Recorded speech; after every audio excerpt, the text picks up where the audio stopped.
बदलापूरमधील घडलेली घटना ही अतिशय संतापजनक आणि वेदनादायक आहे. आरोपीला अटक झाली. एका 2.5 वर्षाच्या मुलीवर बलात्कार करून तिचा खून करण्यात आला होता. म्हणजे 3 महिन्याच्या कालावधीमध्ये चार्जशीट दाखलही झालं. आरोपीला फाशीची शिक्षाही सुनावली गेली. मावळमधील कोथुर्डीची घटनाही तुम्हाला आठवत असेल, त्यामध्येही आयोगाने पाठपुरावा केला. याच्यामध्येही आरोपीला फाशीची शिक्षा झाली. वेल्ल्यामधल्या एका कातकरी समाजाच्या मुलीवर अत्याचार झाला, त्यामध्येही आरोपीला फाशीची शिक्षा सुनावली गेली. समाजाच्या दृष्टिकोनातून त्या मागं पडत असल्या तरी प्रशासन म्हणून, आयोग म्हणून आमच्यासाठी त्या घटना त्या पाठपुरावा करत आम्ही त्या तडीत घेऊन जाणं ही आमची जबाबदारी असते आणि आम्ही ती पार पाडतो. संपूर्ण देशामध्ये मेडिकल असोसिएशन बंदचा आवाज देतं आणि देश बंद होतोय, त्यावेळेस सुप्रिया सुळेंची प्रतिक्रिया होती की देशामध्ये अशा घटना घडत राहतात. मग पश्चिम बंगालमधली मुलगी नव्हती का? तिला वेदना नव्हत्या का? तिला संवेदना नव्हत्या का? मग पश्चिम बंगालमधील तुमची प्रतिक्रिया वेगळी, महाराष्ट्रामध्ये तुम्ही सरकारमध्ये नाहीत म्हणून तुमची प्रतिक्रिया वेगळी. त्यांना ते बोर्ड बनवणं, आम्हाला लाडकी बहीण नको असं म्हणणं, त्या घटनेचं लाडकी बहीण योजनेशी काही संबंध आहे मला हे अजून समजलं नाही. नमस्कार, माय महानगर मानिनीमध्ये तुमच्या सगळ्यांचं पुन्हा एकदा खूप स्वागत. काही दिवसांपूर्वी कोलकाता येथे एका डॉक्टर तरुणीवरती बलात्कार करून तिची निर्घृण हत्या करण्यात आली आणि त्यानंतर बदलापूर येथे शाळकरी मुलींवरती लैंगिक अत्याचार करण्यात आला. या दोन्ही घटनांनी खरं तर आपल्या प्रत्येकाचं काळीज अगदी सुन्न झालेलं आहे. संपूर्ण देशामध्ये जनक्षोभ उसळला आहे. काय आहेत नेमकी कारणं या अत्याचारांची, यावरच आपण आज चर्चा करणार आहोत राज्य महिला आयोगाच्या अध्यक्षा रुपाली चाकणकर मॅडम यांच्याशी. नमस्कार मॅम, आमच्या कार्यक्रमात तुमचं स्वागत. याबद्दल तुम्ही काय सांगाल? खरं तर निशब्द व्हायला होतं ज्यावेळी लहान मुलांवरती अशा प्रकारच्या अत्याचारांच्या घटना आपल्या समोर येतात आणि एवढा संताप आपण परवा बघितलेला आहे. त्यावरती आपण काय प्रतिक्रिया देऊ शकाल? बदलापूरमधील घडलेली घटना ही अतिशय संतापजनक आणि वेदनादायक आहे. खरं तर ज्या छत्रछायेमध्ये ज्ञानदानाचं काम होतं आणि तिथं उद्याच्या पिढीचं नेतृत्व करणारे ही लहान मुलं की ज्यांना सुरक्षितता देणं खरं गरजेचं आहे, अशा ठिकाणी ह्या घटना घडतात. त्यावेळेस साहजिकच या घटना घडू नये आणि अशा संताप व्यक्त होणाऱ्या प्रतिक्रिया ह्या जनमानसातून येत राहतात. ज्यावेळेस सर्वप्रथम आमच्या तेथील सहकारी प्राची थिटे यांनी मला कॉल करून संपर्क साधला, तातडीने पोलिसांशी संपर्क करत आम्ही गुन्हा नोंद करण्यासाठी कळवलं. राज्य महिला आयोगाने यामध्ये सुमोटो देखील दाखल केलेला आहे. आरोपीला अटक झाली. ज्या कंत्राटदाराने क्रिमिनल बॅकग्राऊंड असलेल्या अशा व्यक्ती शाळेमध्ये पुरवल्या, त्यांच्यावरती कारवाई, संस्थाचालक, शाळा समिती या सगळ्यांवरती कारवाई. त्याचबरोबर यामध्ये हा जो सगळा तपास आहे हा पारदर्शकपणे पार पडावा आणि तो फास्ट ट्रॅकमध्ये चालावा अशा सूचना राज्याचे गृहमंत्री यांनी देत SIT गठीत केली आणि मी स्वतः बदलापूरला होते. या सगळा तपास अतिशय तातडीने सुरू करण्यात आलेला आहे, ज्याच्यामध्ये राज्य महिला आयोगाच्या वतीनं देखील आमच्या जिमोबाच्या मनोधैर्य योजनेसाठी पूर्ण पूर्तता करण्यात आलेली आहे. आमच्या जिमोबाच्या अधिकाऱ्यांकडून या 2 मुलींचं काउन्सलिंग, त्यांच्या कुटुंबाचं काउन्सलिंग हे केलं जाते. यामध्ये मुलींची तब्येत व्यवस्थित आहे, पण त्यांच्यापर्यंत ह्या कोणत्या घटनेचे पडसाद पोचू नये किंवा त्यांच्या मनावरती कोणता परिणाम होऊ नये, या बाहेरच्या घटनेचा उद्रेक त्यांच्यापर्यंत जाऊ नये, याच्यासाठीही आम्ही प्रयत्न करतोय, जेणेकरून त्यांचं पुढचं आयुष्य त्यांना चांगल्या पद्धतीने जगता यावं. एकंदरच कायद्याच्या चौकटीतून आरोपीला शिक्षा आणि पीडितेला न्याय देण्याची भूमिका आहे. आरोपीला फाशीची शिक्षा व्हावी यासाठी राज्य महिला आयोगाच्या वतीनं पाठपुरावा केला जाईल. यामध्ये सरकारी वकील, ॲडव्होकेट उज्ज्वलजी निकम आहेत. अतिशय कमी कालावधीमध्ये चार्जशीट दाखल करणार असंही त्यांनी सांगितलं. एकंदरच लवकरात लवकर ही न्याय प्रक्रिया पार पडेल. फास्ट ट्रॅकवरती हा खटला चालणार आहे. फास्ट ट्रॅक म्हणजे फास्ट ट्रॅकवरती जेव्हा कुठलाही असा गुन्ह्याची म्हणजे नोंद होते किंवा असा खटला चालतो, तर कमीत कमी त्याला 1.5-2 वर्षाचा कालावधी लागतो. तर 1.5-2 वर्षाच्या या कालावधीमध्ये बऱ्याच घटना घडून जातात. त्यामुळे पुन्हा लोकांना विसर पडतो असं म्हणजे या घटनांचा आणि पुन्हा त्याच घटना घडत राहतात. कविताजी, मला तुम्हाला आवर्जून 3 घटना या ठिकाणी उल्लेख करावा असं वाटेल. कोल्हापूरच्या खोची गावातील एकोतित SP शैलेजी बलकवडे त्यावेळेस काम पाहत होते. एका 2.5 वर्षाच्या मुलीवर बलात्कार करून तिचा खून करण्यात आला होता. मी स्वतः भेट दिली होती आणि आम्ही हा फास्ट ट्रॅक कोर्टात चालवला होता. म्हणजे 3 महिन्याच्या कालावधीमध्ये चार्जशीट दाखलही झालं. आरोपीला फाशीची शिक्षाही सुनावली गेली. नंतर दयेचा अर्ज देणं किंवा राष्ट्रपतीकडे दयेचा अर्ज गेल्यानंतर त्यांना ती शिफारस केली जाते आणि त्याच्यामध्ये जी काही प्रोसेस होते यामध्ये नंतर दुहेरी जन्मठेप, तिहेरी जन्मठेप म्हणजे नैसर्गिक मृत्यू येईपर्यंत जन्मठेप सुनावल्या जातात. ही एक घटना. मावळमधील कोथरूडची घटनाही तुम्हाला आठवत असेल, त्यामध्येही आयोगाने पाठपुरावा केला. याच्यामध्येही आरोपीला फाशीची शिक्षा झाली. Fast यामध्ये track. पुण्याचे पोलीस अधीक्षक अभिनव देशमुख होते. वेल्ह्यामधल्या एका कातकरी समाजाच्या मुलीवर अत्याचार झाला, त्यामध्येही आरोपीला फाशीची शिक्षा सुनावली गेली. पण ह्या घटना घडून गेल्यानंतर अशी शिक्षा सुनावली की आम्ही ती फार प्रसिद्ध करत नाही किंवा त्याला फार प्रसिद्धी मिळत नाही किंवा तो विषय मागे पडून जातो. एकंदर अशा सगळ्या घटनांमध्ये आरोपीला फाशीची शिक्षा व्हावी म्हणून आपण खूप चांगल्या पद्धतीने पाठपुरावा करत असतो. पण घटना घडल्यानंतर ज्या पद्धतीची संवेदनशीलता मनामध्ये असते, त्या आरोपीला फाशी देईपर्यंतची ती संवेदनशीलता किंवा फारचं लक्ष राहत नाही. त्याच्यामुळं आपण असं म्हणतो की घटना मागे पडतात की काय. समाजाच्या दृष्टिकोनातून त्या मागं पडत असल्या तरी प्रशासन म्हणून, आयोग म्हणून आमच्यासाठी त्या घटना त्या पाठपुरावा करत आम्ही त्या तडीत घेऊन जाणं ही आमची जबाबदारी असते आणि आम्ही ती पार पाडतो. गेल्या काही दिवसांमध्ये महिला अत्याचारांच्या संख्यांमध्ये वाढ झालेलीच आहे. पण आता बाल लैंगिक अत्याचारांचं प्रमाण देखील खूप वाढलेलं आहे. तर याच्यावरती राज्य महिला आयोग याच्या अध्यक्षा म्हणून तुम्ही कशा पाहताय घटनांकडे? गेली 3 वर्ष झालं मी राज्य महिला आयोगाचे अध्यक्ष म्हणून काम करते. आयोग फारसं कोणाला माहीत नव्हतं. हे जेव्हा माझ्या लक्षात आलं तेव्हा मी स्वतः प्रत्येक जिल्ह्याच्या ठिकाणी जात कलेक्टर, कमिशनर, विधी सेवा प्राधिकरण, CO यांच्या उपस्थितीमध्ये जनसुनावणी घेतलं. म्हणजे माझी गडचिरोलीची महिला भगिनी माझ्या मुंबईच्या बांद्राच्या ऑफिसमध्ये येऊ शकणार नाही, तिला तिची तक्रार मांडायची असेल तर. पण आयोग म्हणून आम्ही गडचिरोलीला जाऊ शकतो. तुम्ही जाऊ शकता म्हणून आम्ही खरं तर आजपर्यंत असं झालं नव्हतं. म्हणून मी स्वतः, कारण की एकतर माहितीचा अभाव असू शकतो आणि गडचिरोलीची कष्टकरी कामगार महिला पैसे खर्च करून तिला हा प्रवास शक्य नाही.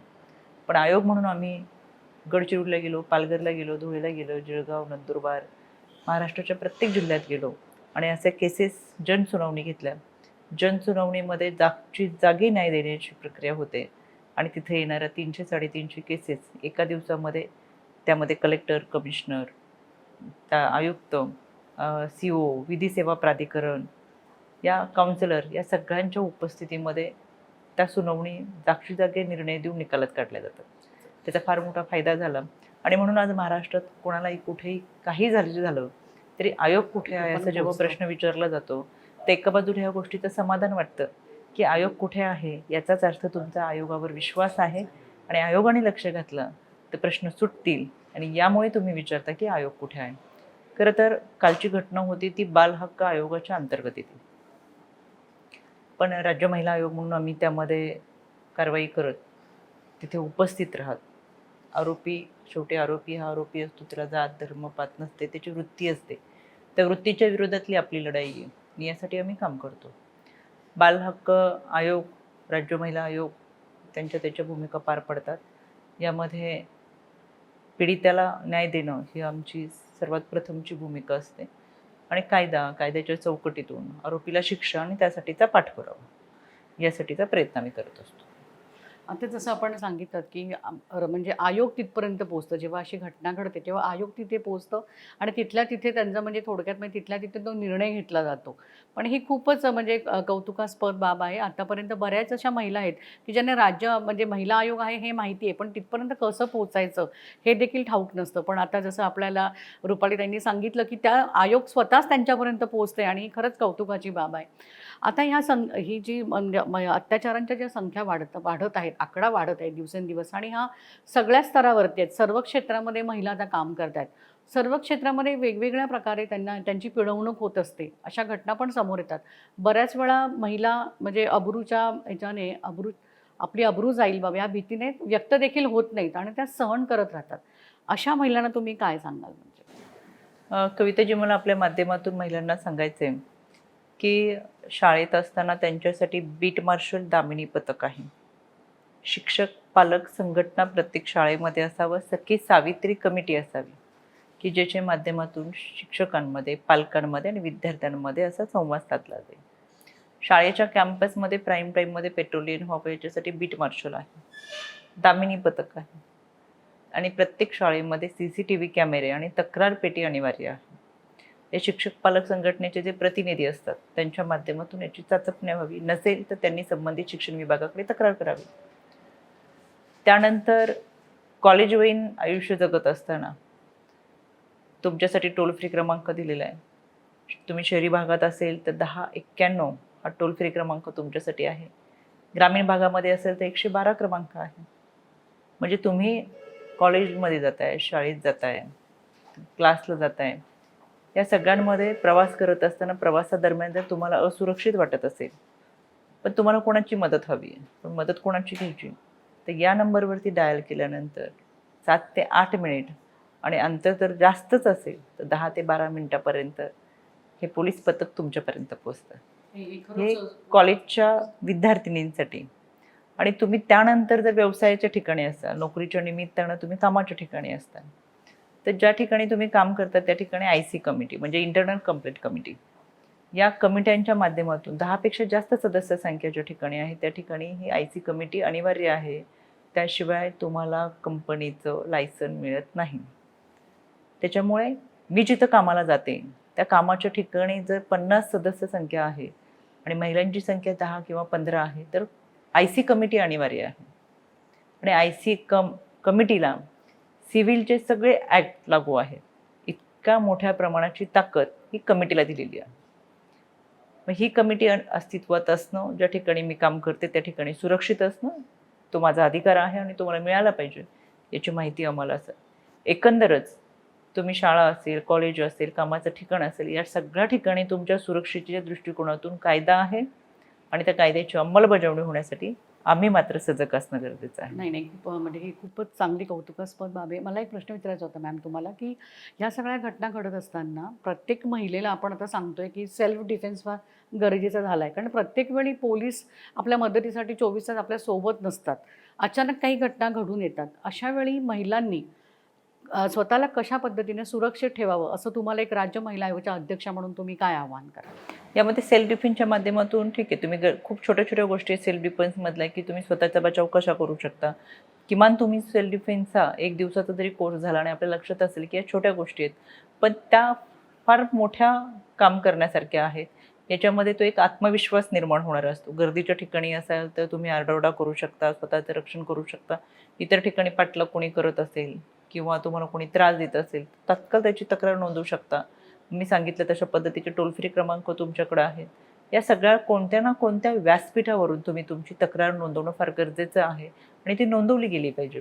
एक की माझ्या सोबतीला कोणीतरी आहे, माझं संरक्षण करणारं कोणीतरी आहे, माझी दखल घेणारं कोणीतरी आहे आणि ते करण्यासाठी आम्ही सगळे सजग आहोत, हे या निमित्तानं मला आवर्जून सांगायचं आहे. फक्त आपल्याकडे माहिती असली पाहिजे ना, आपल्यावरती जर अन्याय होत असेल, काही त्रास होत असेल, अत्याचार होत असेल तर आपण समोर येऊन ते सांगितलं पाहिजे असं मला मनापासून वाटतं. सोशल मीडियाचा खूप मोठा रोल आहे या अत्याचारांच्या मागे. याबद्दल तुम्ही काय सांगाल? खरं तर लॉकडाऊनच्या कालावधीमध्ये आपण सगळ्यांनी विद्यार्थ्यांचं शिक्षणसुद्धा ऑनलाईन पद्धतीने होतं.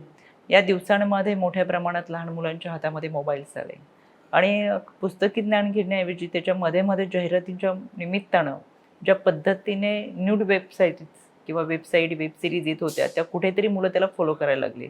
या सगळ्या माध्यमातून सहजासहजी हाताळली गेलेली ही यंत्रणा, यामध्ये अनोळखी व्यक्तीची फेसबुकच्या माध्यमातून झालेली ओळख, आपल्या घरातली सर्व माहिती त्यामध्ये पोस्ट करणं, त्याची संपूर्ण माहिती देणं, समोरच्या व्यक्तीने आपल्याला जर काही फोटो मागितले तर नको असलेल्या अवस्थेमधले आपण फोटो शेअर करणं आणि यामध्ये वाढत गेलेली गुन्हेगारी, यामधून प्रेमाचं आमिष, कामाचं आमिष, या सगळ्या माध्यमातून झालेली फसवणूक आणि मोठ्या प्रमाणात वाढलेली सायबर गुन्हेगारी, ह्याचा फार मोठ्या प्रमाणात नुकसान विद्यार्थ्यांचं होतं आहे. अनेकांची मानसिकता खालवती आहे, मानसिक नैराश्य येतं आहे, यामधून बाहेर पडता नाही आलं तर आत्महत्येपर्यंत कल जातो आहे.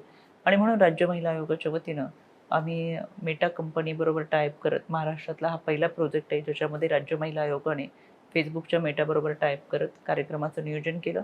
तुमची अशी कोणतीही तक्रार असेल तर त्याची तक्रार आमच्याकडे केली आणि तुमचा एखादा फोटो त्यावर मॉर्फ केलेला आहे किंवा फोटो वापरून कुठल्या तरी वेब सिरीजसाठी वापरला आहे, वेबसाईटवरती आहे, तो 24 तासाच्या डिलीट करून खऱ्या अर्थानं तुमची जी होणारी बदनामी या माध्यमातून केली जाते त्यांच्यावर गुन्हा नोंद करणं आणि कारवाई करणं, हे संरक्षण आम्ही राज्य महिला आयोगाच्या माध्यमातून देतो. पण आपल्या माध्यमातून मी या तरुण पिढीला आवर्जून सांगेल की फेसबुकवरती मैत्री आणि तीही अनोळखी व्यक्तीची, समोरची व्यक्ती माहीत नसतानाही आपण सगळे फोटो शेअर करतो आणि आपली माहिती देतो, तर यापासून सावध राहावं. कारण की समोरच्या व्यक्तीने तुमच्या फोटोचा गैरवापर जर केला तर आपण तक्रार दाखल करू शकतो, पण आपल्याला त्या रस्त्याने जायचंच नाही आहे. खरं तर शैक्षणिक आयुष्य जगत असताना आईवडिलांची स्वप्न आपल्याबरोबर आहेत, ती आपल्याला पूर्ण करायची आहेत. पण अशी फसवणूक झाली किंवा चुकीच्या वाटेवरून चुकून गेलात, तरी आम्ही तुमच्यासोबत आहोत. यामध्ये दुरुस्ती करण्यासाठी सायबरच्या माध्यमातून आपण मदत घेऊ शकता. सायबर क्राईमशी या संदर्भात संपर्क साधू शकता. मेटाबरोबर आपणही संपर्क करून म्हणजे राज्य महिला आयोगाला कळवलं तर मेटाच्या माध्यमातून आपण हे फोटो डिलीट करू शकतो. पण वाढणारी सायबर गुन्हेगारी ही आत्ताच्या तरुणांची फार मोठ्या प्रमाणातली समस्या आहे. आता जे नवीन कायदे आलेले आहेत, ज्याच्यामध्ये पोलिसांना देखील एक विशेष अधिकार मिळाले आहेत, त्याबद्दल तुम्ही आम्हाला सांगितलं तर फार बरं होईल. पण मला तुम्हाला सांगायला फार आनंद वाटेल. आज योगायोगाने आपली मुलाखत होती आहे आणि आजच आम्ही Tata institute of social studies आणि स्कूल ऑफ लॉज यांच्या एकत्रित संयुक्त विद्यमानाने राज्य महिला आयोगाच्या माध्यमातून या नवीन कायद्यांच्या संदर्भातलं चर्चासत्र आयोजित केलेलं आहे. अतिशय चांगल्या पद्धतीचं हे चर्चासत्र आहे. यामध्ये जे 3 नवे कायदे संसदेमध्ये संमत करण्यात आले, तर त्या संदर्भातली माहिती याच्यामध्ये भारतीय न्याय संहिता म्हणजे BNS, भारतीय नागरिक सुरक्षा संहिता BNSS, भारतीय साक्ष संहिता BSA, हे 3 नवे कायदे आहेत. या 3 नवीन कायद्यामध्ये यापूर्वी म्हणजे भारतीय दंड संहिता, 1860 IPC फौजदारी प्रक्रिया संहिता आणि 1973 CRPC आणि भारतीय साक्षी पुरावा अधिनियम 1872 या कायद्याऐवजी लागू झालेले आहेत. म्हणजे ब्रिटिशांच्या काळातले जे 3 कायदे होते त्या कायद्यांमध्ये काळानुसार थोडा बदल करून भारतीयांनी बनवलेला भारतीयांसाठीचे हे कायदे आहे. आणि या कायद्यांमध्ये एक घटना यामधील सांगते की भारतीय न्याय संहिता म्हणजे ज्याला आपण BNS म्हणतोय, यामध्ये क्रमांक 5 मध्ये विशेष प्रकरण आहे जे फक्त महिला आणि बालकांच्या संरक्षणासाठीच आहे. वसईमधली घटना तुम्हाला आठवत असेल. वसईच्या घटनेमध्ये आरोपीला पोलिसांनी ज्यावेळेस त्यांच्या विरोधात तक्रार केली गेली तर पोलिसांनी बोलून समज दिली आणि आरोपीला सोडून दिलं. त्यानंतर आरोपीने परत 10 दिवसांनी जाऊन त्या मुलीवरती वार केले. पण आता कायद्यात जर आपल्याकडे असा असता तर हा कायद्यामधला बदल हा क्रमांक 5 मध्ये आलाय की पोलिसांना आता तो अधिकार मिळालाय की मुलींनी तक्रार केली किंवा पालकांनी तक्रार केली, त्या मुलावरती संशय जर आला तर त्याला ती कडक शिक्षा करू शकतात जेणेकरून गुन्हा घडू नये. दुसरी बाजू अशी की प्रत्येक कायदे आहेत ते कडक शिक्षा करण्यासाठीच आहेत असे नाही. काही ठिकाणी काउन्सिलिंग सुद्धा फार महत्त्वाचं असतं. त्या मुलाला समजून सांगितलं असतं, त्याचं काउन्सिलिंग झालं असतं की तुझी मानसिकता काय किंवा त्या मुलीला त्रास देण्यापाठीमागची भूमिका, आणि हे मनातून काढून त्याचं काउन्सिलिंग चांगल्या पद्धतीने केलं असतं तर कदाचित तो त्याच्यापासून परावृत्त झाला असता. म्हणजे ह्या 2 गोष्टी आहेत. म्हणजे आता ह्या नवीन कायद्यामध्ये याचा सगळ्यांचा समाविष्ट होतोय आणि म्हणून मला असं वाटतं आता बलात्काराचा गुन्हा केला तरी फाशीची शिक्षा आहे. नोकरीचं आमिष दाखवणं, त्याचबरोबर पहिलं लग्न असताना दुसरं लग्न करून शारीरिक संबंध ठेवणं किंवा लैंगिक अत्याचार करणं, अशा काही घटना घडल्या तर कायद्यामध्ये फारशी आपल्याकडे तरतूद नव्हती, जी आत्ताच्या नवीन कायद्यामध्ये आहे. याच्यामध्ये 10 वर्षापर्यंतची शिक्षा होऊ शकते. म्हणजे हे जे नवीन कायदे आलेत त्या मागच्या कायद्यांमध्ये दुरुस्ती केलेली आहेत. विशेष म्हणजे 1 जुलैपासून या कायद्यांची अंमलबजावणी सुरू झाली आहे. तुम्ही कुठेही असाल, तुम्हाला तक्रार नोंदवायची असेल तर पोलीस स्टेशनला जायची गरज नाही. तुम्हाला ऑनलाईन पद्धतीने गुन्हा नोंद करता येतो आणि त्याची दखल घेतली जाते. हे म्हणजे खूपच चांगलं आहे, कारण महिला म्हणजे घाबरतात पोलीस स्टेशनची हो, पायरी चढण्यासाठी. बरोबर. तर त्या ऑनलाईन देखील आपली तक्रार करू शकत आहेत. तक्रार खरंच करू शकता आणि ऑनलाईन केलेले तक्रार आता तुमच्या रेकॉर्डवरती देखील राहते, जेणेकरून त्या संबंधित पोलीस वरिष्ठ विभागाला देखील ती पाहता येणार, त्याच्यावर लक्ष ठेवता येणार आणि कारवाई झाली का याची सुद्धा माहिती घेता येणार. एकंदरच आत्ताचे आलेले हे कायदे आणि त्याच्यासाठीच आज दिवसभर आमचं चर्चासत्र सुरू आहे. या चर्चासत्रामध्ये सर्व पोलीस अधिकारी आणि कर्मचारी सहभागी झालेत. आता त्यांना फार मोठं एक शस्त्र हातात मिळते, ज्या माध्यमातून ते या समाजामध्ये घडणाऱ्या अनिष्ट रूढी, परंपरा आणि विकृत मानसिकतेला टेचून काढू शकतील. मॅम, एक प्रश्न आहे. कालचा बदलापूरचा जो जनक्षोभ होता त्याच्यामागे म्हणजे त्याचं राजकारण करण्यात आलं असं पण म्हणण्यामध्ये येते. तर अशा घटना जेव्हा घडतात त्याच्यामध्ये राजकीय पक्ष आवर्जून येतात. प्रत्येकजण म्हणजे त्याचं क्रेडिट घेण्यासाठी प्रयत्न करत असतात. त्यामुळे त्याला ना वेगळं वळण मिळते. ह्याबद्दल तुम्ही काय सांगाल? कविता जी, मी बदलापूरच्या घटनेत पहिल्या क्षणापासून आहे आणि समाधान आहे की आरोपीला शिक्षा होतीये. फास्ट ट्रॅकमध्ये चालणारे SIT घटित आहे आणि तातडीने तपास वगैरे. तशाच घटना तुम्हाला आठवत असेल उरणमध्ये घडली आहे. कोपरखैरणे, नावाशिवाय, वसई आहे. या सगळ्या घटनांमध्ये आम्ही स्वतः आयोग म्हणून काम केलं, फास्ट ट्रॅकची प्रोसेस केली आहे आणि त्याचा पाठपुरावा करतोय. पण या चारही घटनेमध्ये मला विरोधक कुठे दिसले नाही. विरोधकांचं आंदोलन दिसलं नाही. विरोधकांचं समाज भडकवतील असं ट्विट दिसलं नाही, जे आत्ता प्रकर्षाने दिसतंय. या चारही घटनेमध्ये जे आरोपी होते ते परराज्याचे होते, म्हणजे विरोधकांच्या सोयीचे नव्हते. म्हणजे एकंदरच काल झालेलं आंदोलन याच्यामध्ये पालकांची संख्या कमी आणि इतरांची संख्या मोठ्या प्रमाणात होते. कविताजी, मला तुम्हाला सांगायला खरं वेदनादायक वाटते, पण मी काल बदलापूरला असताना एक आई तिच्या मुलीबरोबर आली, 15-16 वर्षाची मुलगी असेल, आणि त्या मला म्हणले की ताई, माझ्या मुलांना पोलिसांनी अटक केलेली आहे आणि प्रचंड अस्वस्थ होत्या त्या. तर मी म्हटलं काय कारण काय झालं? ते म्हणले आम्हाला माहीत नाही, पण पोलिसांनी अटक केली. पण काहीतरी कारण असेल. म्हटलं मुलाला घरी येऊन अटक केली का? ते म्हणले नाही, मुलगा आंदोलनात होता. तर मग मुलांनी काय केलं का? म्हटले हो, त्याच्यामुळे पोलिसांनी. पण मग मुलगा कसं काय तुमच्या आंदोलनामध्ये? ते म्हणे मुलाला माहीत नव्हतं आमचं आंदोलन होतं, पण त्याला एक फोन आला आणि फोनवर बोलता बोलताच तो घरातून निघून गेला आणि त्या आंदोलनामध्ये सहभागी झाला. पण आंदोलन गेला तर तुम्ही निषेध करू शकता, तुमचं मनातला उद्रेक व्यक्त करू शकता, पण आंदोलनात जाऊन ते आंदोलन कसं भडकेल किंवा पोलिसांवरती कसा लाठीचार्ज करता येईल किंवा समाजात कसा तेढ निर्माण होईल, असं जर तुम्ही काही वर्तन चुकीचं करू शकत असाल, तर शेवटी समाजामध्ये इतर घटकांची काळजी घेत असताना अशा पद्धतीचे आंदोलन शांत करणं ही पोलिसांची भूमिका असते. मला आश्चर्य ह्या गोष्टीचं वाटलं की ज्या मुलाला माहितीही नव्हतं की आपण कशासाठी चाललोय, त्याचा वापर राजकीय लोकांनी तिथं केलाय का? आणि ही मनामध्ये शंका आहे माझ्या. सुप्रिया सुळेच्या अर्थी पश्चिम बंगालमध्ये सुद्धा असंच घटना घडतीये. संपूर्ण देशामध्ये मेडिकल असोसिएशन बंदचा आवाज देतं आणि देश बंद होतोय. त्यावेळेस सुप्रिया सुळेंची प्रतिक्रिया होती की देशामध्ये अशा घटना घडत राहतात. त्याचे व्हिडिओ आमच्याकडे आहेत. आणि तशाच घटना म्हणजे महाराष्ट्रामध्ये परवा घडलेल्या घटनेवरून त्या सातत्याने मिनिटाला ट्विट करतात आहेत आणि समाजामध्ये तेढ निर्माण होईल, उद्रेक होईल अशा पद्धतीचे ट्विट आहेत. मग पश्चिम बंगालमधली मुलगी मुलगी नव्हती का? ती पीडित पण कुणाची तरी मुलगी होती ना. तिला वेदना नव्हत्या का? तिला संवेदना नव्हत्या का? मग पश्चिम बंगालमधील तुमची प्रतिक्रिया वेगळी, महाराष्ट्रामध्ये तुम्ही सरकारमध्ये नाहीत म्हणून तुमची प्रतिक्रिया वेगळी. हे महाराष्ट्राला नाही आवडणार, नाही रुचणार. त्याच्यामुळे हे अशा पद्धतीचं गलिच्छ राजकारण जे होतंय की त्या आंदोलनामध्ये हातामध्ये बोट घेऊन लाडकी बहिणीला विरोध करत आलेली लोक हे पालक नव्हतेच. कारण की मुळातच महाराष्ट्रामध्ये सुरू केलेली लाडकी बहीण योजना 2.5 लाखापेक्षा ज्यांचं उत्पन्न कमी आहे, मग त्या कष्टकरी आहेत, कामगार आहे, मंदिराच्या बाहेर हार फुलं विकणाऱ्या महिला आहेत, काचा गोळा करणाऱ्या महिला आहेत, कचरा गोळा करणाऱ्या, साफसफाई करणाऱ्या महिला आहेत, त्यांच्यासाठीची ही योजना आहे.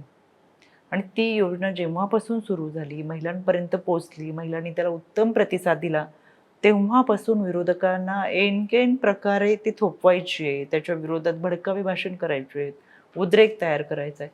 आणि म्हणून ह्या लहान मूल्यांच्या आडून अशा पद्धतीने विकृत मनोवृत्तीचं राजकारण हे लोक करतात. मी काल देखील पाहिलं, सुप्रिया सुळे आणि त्यांच्या सोशल मीडियाचे राज्यप्रमुख ज्या पद्धतीने मेसेज व्हायरल करत होते, महाराष्ट्र बंद, 24 तारखेला त्यांनी महाराष्ट्र बंद करायचं ठरवलंय. मग तुम्ही उरणमध्ये कुठं होता? कोपरखैरण्याला होता का तुम्ही? वसईच्या घटनेबद्दल का नाही बोललात? मग ह्या पण घटना होत्याच ना, त्याच्यामध्ये आम्ही आमची जबाबदारी करून पाठपुरावा केला, आरोपीला अटक केली आहे. त्याच्यामध्येही फास्ट ट्रॅक, चारही घटनांमध्ये फास्ट ट्रॅक आहे आमचा. त्यावेळेस तुम्ही कुठे होता? पण त्यावेळेस लाडकी बहीण नव्हती. लाडकी बहीण योजना त्यावेळेस नव्हती, ती आत्ता सुरू झाली आहे. मग ह्या ज्या वेदना आहेत तुमच्या, ह्या तुमच्या त्या व्यक्तीबद्दलच्या नाही आहेत, त्या मुलींबद्दलच्या भावना नाही आहेत. ह्या तुमच्या सत्तेमध्ये असणाऱ्या लोकांनी सुरू केलेल्या योजना आहेत, त्याच्याबद्दल तुमच्या मनातली मळमळ आहे, त्याच्यासाठीच्या ह्या भावना आहेत. आणि म्हणून तुम्ही अशा निष्पाप मुलांचा, ज्या मुलाला माहिती नव्हतं आंदोलनात कशासाठी बोलवलंय, अशा मुलांचा जर वापर करून घेऊन समाजामध्ये तेढ निर्माण करणार असाल, तर मी राज्य शासनाला सुद्धा शिफारस केलेली आहे की त्यांनी सायबरला सांगावं आणि अशा पद्धतीने मेसेज फॉरवर्ड करून समाजामध्ये जर तेढ निर्माण करणार असतील, दुफळी निर्माण करणार असतील, तर यांच्यावर लक्ष ठेवावं लागेल. कारण की सातत्याने त्यांची जी विधानं येतात ती महाराष्ट्र पेटेल, महाराष्ट्र दंगली होतील अशी विधानं येतात. कदाचित उद्या जर महाराष्ट्रात काही झालं तर त्याला सर्वस्वी हे लोक जबाबदार असतील. तुमच्या मते ही सगळी जी गर्दी होती बदलापूरची, तिथे पालक होते काही प्रमाणावरती, नागरिक होते स्थानिक, पण बाकीचा जो एक अचानक अशी झुंड आली होती जी बदलापूर स्टेशनवरती, जी ट्रॅकवरती होते, पोलिसांवरती दगडफेक करत होते, ती मॅनेजेबल होती? ती manage हो, होती? कारण की ह्या सगळं ठरवून केलेलं होतं. मला स्वतः त्या मुलाच्या आईने सांगितलं, की ज्या मुलाला आईला माहीत नाहीये मुलगा कुठे चाललाय आणि मुलाला फोन येतो आणि मुलगा जातोय. त्याच्यामुळं त्या मुलाची आई म्हटली, की आम्हाला काहीच माहीत नव्हतं. म्हणजे हे अचानकपणे गर्दी गोळा करून अशा पद्धतीने उद्रेक निर्माण करण्यासाठी केलेलं प्लॅनिंग होतं आणि ते आपल्यासमोर येते आता. यामधील मुलं पालकच सांगतात, की आम्हाला माहीत नव्हतं असं काही आंदोलन करायचे, पण आम्हाला बोलवून घेतलं गेलं. आणि दुसरी गोष्ट पोलिसांनी स्वतः सांगितलं, यामध्ये पालकांचं आणि त्यांचं कम्युनिकेशन होत होतं. पालकांना निषेध व्यक्त करायचा त्याच्यासाठी परवानगीही त्यांनी दिली होती. मग पालक येणार होते निषेध व्यक्त करायला. पण अशी दगडफेक करणारे हे काही जो माहिती जमाव नव्हतं. होता किंवा भडक उद्रेक भाषणं करणारी, भाषा वापरणारा जो जमाव होता, तो तिथे नव्हताच कधी. तो 1.5-2 तासामध्ये जो गोळा झाला आणि ज्या पद्धतीने झाला, कारण की त्या पालक त्या मानसिकतेत असताना त्यांना ते बोर्ड बनवणं, मग आम्हाला लाडकी बहीण नको असं म्हणणं, ह्या घटनेचं ही घटना संतापजनकच आहे. पण त्या घटनेचं लाडकी बहीण योजनेशी काही संबंध आहे मला हे अजून समजलं नाही. कारण लाडकी बहीण योजना ही एक आर्थिक दुर्बल घटकातल्या महिलांसाठी. त्याच्यामुळे हे ठरून केलेल्या गोष्टी आहेत आणि त्या उघड होतातच. आज ना उद्या त्या सगळ्या समोर येतील. पण महाराष्ट्राला अशा पद्धतीचं विकृत राजकारण नाही चालणार, नाही आवडणार. शांत असलेला महाराष्ट्र तुम्ही अशांत करण्याचा जर प्रयत्न करत असाल तर महाराष्ट्र तुम्हाला तुमची जागा दाखवून देईल. आता त्या कालच्या आंदोलनामध्ये काही जणांना पकडलेलं आहे. जे आंदोलन केलं होतं त्यांना 14 दिवसांची पोलीस कोठडी देण्यात आली आहे आणि त्याच्यावरती त्यांच्या ज्या आई आहेत, बहिणी आहेत, त्यांच्या घरातल्या महिला किंवा त्यांचे जे पालक आहेत, आज ते खूप असे म्हणजे शोक व्यक्त करत होते, की आम्ही न्यायासाठी लढायला आलो आणि आम्हाला आम्हाला आमच्या मुलांना पोलीस ठाण्यात टाकलेलं आहे, पोलीस स्टेशनमध्ये ठेवलेलं आहे. तर त्याबद्दल तुम्ही काय सांगाल? मी म्हणजे जेव्हा याच्यामध्ये काही जेन्युइन पण आहेत, की ते आहेत. खरंच आलेले आहेत. निषेध प्रत्येकाला करण्यासाठी. अधिकार दिलाय संविधानाने, आपल्याला घटना दिली, माणूस म्हणून जगताना तुमच्या भावना व्यक्त करता यायला पाहिजेत, हे स्वातंत्र्य तुम्हाला दिलेलं आहे. त्याच्यामुळे साहजिकच आहे त्यांना आंदोलनाची परवानगी होतीच. ते त्यांनी मांडलंही पाहिजे असंही होतं. पण दगडफेक करणं आणि तिथं ज्या पद्धतीने उद्रेक निर्माण करणं, त्याचे पडसाद इतरांवरती पडत असताना महाराष्ट्र हळूहळू पेटवायचा होता की काय असा प्रयत्न त्यामध्ये चालला होता. त्याच्यामुळे ती एक विकृती आहे. ज्यांना अटक केली गेली ते विकृतीला अटक केली, व्यक्तीला नाही. कुठेतरी तो जमाव विकृतीच्या दृष्टिकोनातून आला होता. आणि हे सगळं करत असताना हे ठरवून केलं गेल्याचं दृश्य हे समोर दिसत होतं.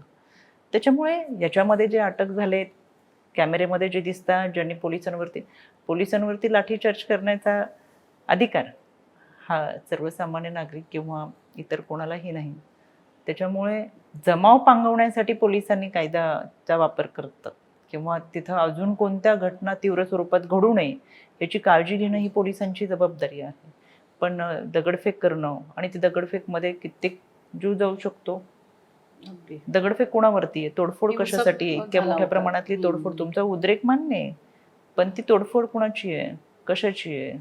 आणि सगळ्याच वस्तूंची, सगळ्याच ठिकाणची, व्यक्तींवरती हल्ला आणि ज्या व्यक्तींचा त्यामध्ये सहभागी नाहीये, तिथं उपस्थित असलेले काही प्रवासासाठी आलेले त्यांच्यावरती दगडफेक, ही कुठेतरी विकृती आहे. त्या विकृतीवरती कारवाई होतीये. त्याच्यामुळे जे निष्पाप असतील किंवा ज्यांनी काहीच केलं नाही, जे निरपराध, ते बाजूला पडतील. म्हणजे ते आपोआपच कायद्याच्या प्रोसेसमधून बाजूला येतील. पण ज्यांनी मुद्दामून असं काही घडवून आणण्याचा प्रयत्न केला असेल त्यांच्यावरती कारवाई केली गेली पाहिजे असं मला वाटतं. नक्कीच. मला वाटतं मॅम आज तुम्ही अगदी खूप तुमच्या बिझी शेड्यूलमधून आम्हाला खूप वेळ दिलात आणि त्यामुळे तुम्ही भरपूर गोष्टींवरती प्रकाश टाकलात. म्हणजे बऱ्याच अशा महिला आयोगाकडनं कुठल्या कुठल्या योजना आपल्या महिलांसाठी आहेत आणि महिला आयोग तुमच्यापर्यंत कसं पोहोचू शकतं, कायद्यामध्ये झालेले बदल याच्यावरती रुपालीताईंनी प्रकाश टाकलेला आहे. आपल्याला नव्याने त्यांनी एक ज्ञान दिलेलं आहे आणि मला वाटतं प्रत्येक महिलेला आमच्या या मुलाखतीमधून भरपूर अशी माहिती मिळाली असेल. त्याबद्दल रुपाली तुमचे खूप खूप आभार. धन्यवाद. आमचे असेच काही व्हिडिओ बघण्यासाठी आमचं माय महानगर मानिनी चॅनल सबस्क्राईब करा आणि आमच्या यूट्यूब चॅनलला लाईक करायला विसरू नका. धन्यवाद.